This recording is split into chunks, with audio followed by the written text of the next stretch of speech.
Authenticity isn't a nice to have in leadership. It's a non-negotiable. In a world full of facades, only your truth is the boldest move you can make. Welcome to the Danni Vee Show, the podcast for high-performing business owners, leaders, and entrepreneurs ready to lead with elegance, courage, and radical responsibility. I'm Danni Vee, and I'm here to help you strip away the fluff and step fully into your power at the boardroom and in business. In each episode, we'll share no-nonsense insights and real conversations on what it takes to show up authentically, make tough decisions with grace, and create impact at the highest levels. So if you're ready to own your voice and lead on your terms, you're in the right place. So let's dive in.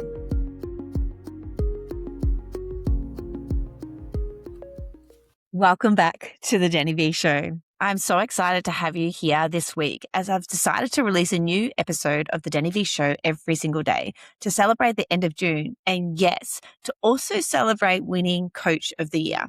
And you might be wondering, well, why is she actually wanting to do a whole week of podcasts around this? It's been very intentional. I could have posted the award photo, said thank you, shared a few stories and moved on. That would have been really beautiful. And I'm deeply grateful for every message, every comment, and every person who has celebrated this with me. I also knew there was something bigger available inside of this moment.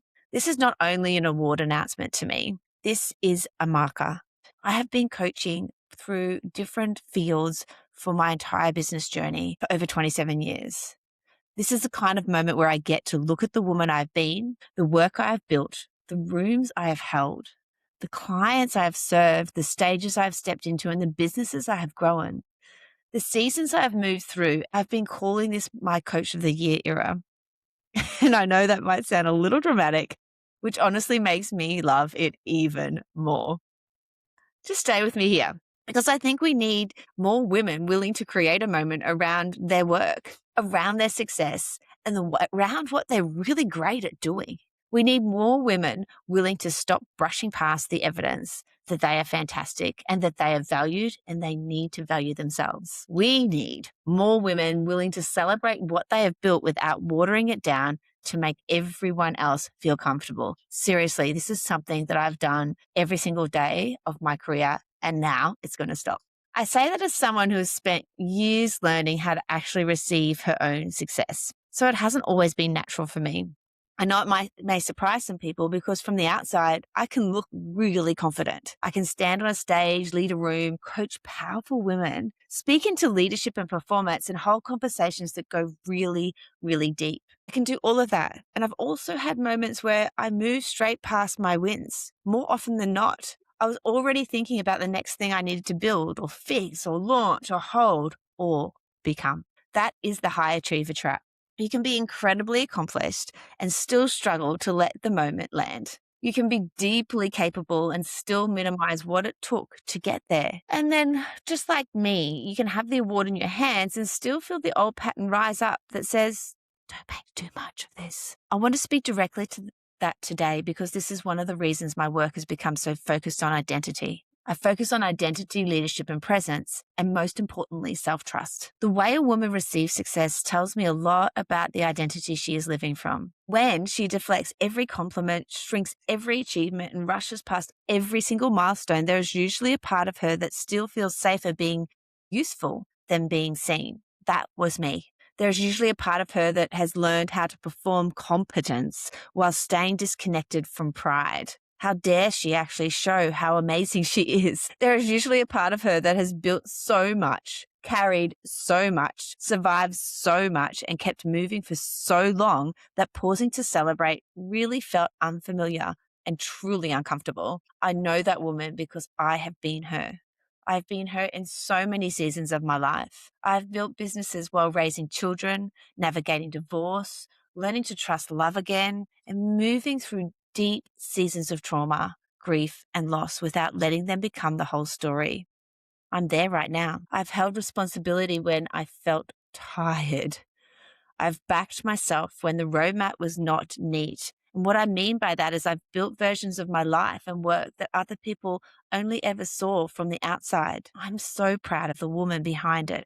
That is what I want this episode to really be about. I believe that Coach of the Year is not only about being good at coaching. It is about the years of becoming the kind of person who can hold other people through their becoming, who can allow people to make it about themselves and just guide. It's becoming the kind of woman that takes a breath, steps into her true maturity and takes lived experience. It takes professional discipline. And most importantly, she takes the ability to sit with someone's ambition and their fear at the same time. Being a really great coach takes the ability to hear what is being said and what is being avoided, and the ability to challenge with care, to hold high standards without ego, to see the woman behind the performance, and to know when the work is about strategy and when the work is about identity. This is why I take coaching so seriously. The coaching industry can be so loud, and it is such an uncharted area these days. It can be shiny. It can be full of people selling certainty that they have not actually earned themselves. This could be a complete series of a podcast from me. I'm far more interested in the earned authority, the kind of authority that comes from years of doing the work properly and getting the credentials to look after the clients at a deeper level. The kind that comes from sitting across from real women with real businesses, real leadership pressure, real families, decisions, as well as real dreams and desire for more. The kind that comes from being in corporate rooms where the conversation is not just about communication skills, cultural performance, but actually what people need in order to feel safe enough to speak, lead, contribute, and tell the truth. This comes from knowing that confidence is never just a mindset line. Presence is never just posture, and leadership is never just a title. And most importantly, knowing the performance is never just productivity, ever. There's always something deeper happening. That is the work I care about, the work that so many people don't even know that they need. And that is the work I'm allowing myself to be known for moving forward. This is where the idea of an era becomes powerful for me. I've been thinking a lot about the way Taylor Swift builds an era. Stay with me here. You're either a Swiftie or not, I know. But because I'm not talking about celebrity for the sake of celebrity, I'm talking about brand architecture. I'm talking about how someone takes a body of work and makes it unmistakable. She's brilliant at this. An era gives people something to enter, a feeling, and it gives the audience a doorway to walk through. I love that an era creates anticipation. It brings in language, visuals, energy, and a sense of belonging around something that already has substance behind it. That is the part so many people miss. The craft has been built over time. It's not just an overnight success. And visibility works because the message is clear enough to carry. Taylor is just brilliant at this. So this is what I'm interested in now. I'm not interested in creating more content for the sake of staying visible. I'm interested in building a world around the work I know I'm here to do. And the Danni Vee Show is a part of that world, and I'm so happy to have you here. The keynotes that I step on stage for, the coaching that I embody my work in, and the rooms where I help organizations to lead through identity work. The way I talk about women being seen, heard, and taken seriously, all of it belongs to the same world. This week of the daily podcast episode is not something that is just coming out of the blue. It is your signal that this era has begun. It is me saying to you, come closer. This is the work. This is the conversation. This is the room to be in. I want you to pay attention to that. So many women are doing brilliant work while making it far too easy to miss. Having wisdom, results, depth, experience, and a powerful body of work, yet their message is scattered. Their visibility is inconsistent, and their authority is sitting in a folder somewhere waiting for someone to discover it. It's not going to happen. At some point, you have to stop waiting. You have to stop waiting to be noticed and start making the work easier to recognize. This is the time for you too. It doesn't mean pretending to be someone you're not. I am absolutely against fake it till you make it, but you can start becoming her now. It means becoming more deliberate, knowing who and what you stand for. It means repeating your message long enough for people to associate with you. What is your era? Creating moments around your work instead of treating every launch, episode, post, or room like a disconnected piece of content. It all interconnects. And it also means allowing people to feel the world you are building before they ever work with you. Your expertise deserves architecture, just like Taylor Swift. It deserves the language, body of work. It deserves the messaging to become recognizable. I want that for you, because when people know what you stand for, before you explain yourself, something starts shifting. You become easy to remember, easier to refer, and the most important grounding part of easier to trust. I want you to become the woman people think of when the particular conversation enters the room. This is what I mean by becoming unmistakable. I can feel this is the era I'm stepping into now. Coach of the Year is part of the evidence, and I'm allowing it to be the evidence, not the only evidence, and definitely not the whole story, but it is the evidence that coaching can be powerful, professional, intelligent, human, and transformational. Evidence that a woman can build through hard seasons and still become more open, more loving, more grounded, more visible, and more powerful. And evidence that you can be proud of your work without losing your warmth.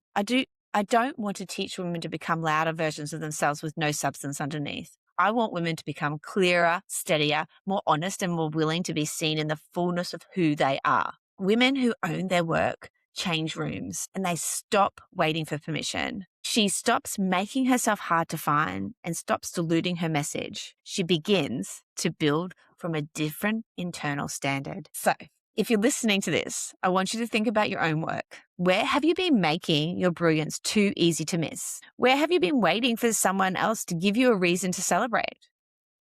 Where have you been moving past your own evidence because you are so used to chasing the next thing? Such an entrepreneurial trait. And lastly, what would you shift if you created an era around your work that you are here to be known for? Whatever it is, I want you to take it seriously. Women do not need more permission to stay small. We need more examples of women who know how to hold their own expansion with grace, fire, and integrity. This is my Coach of the Year era, and I'm letting myself celebrate it. I'm letting it become a doorway into a bigger conversation, and I hope in some way it gives you permission to do the same, because who you become determines what you build. And this week, I'm honoring the woman I become to build this. Until next time. Thank you so much for joining me on the Danni Vee Show today. I hope you're leaving this episode feeling inspired and empowered. My goal is always to bring you elegant insights with a bold impact. If you enjoyed our conversation, I invite you to subscribe to the show and leave a quick review. Your feedback not only means the world to me, but it also helps other growth-minded leaders find this community. Remember, leadership is an inside-out journey. The poise, the passion, and the purpose we cultivate within ourselves are what transform the world around us.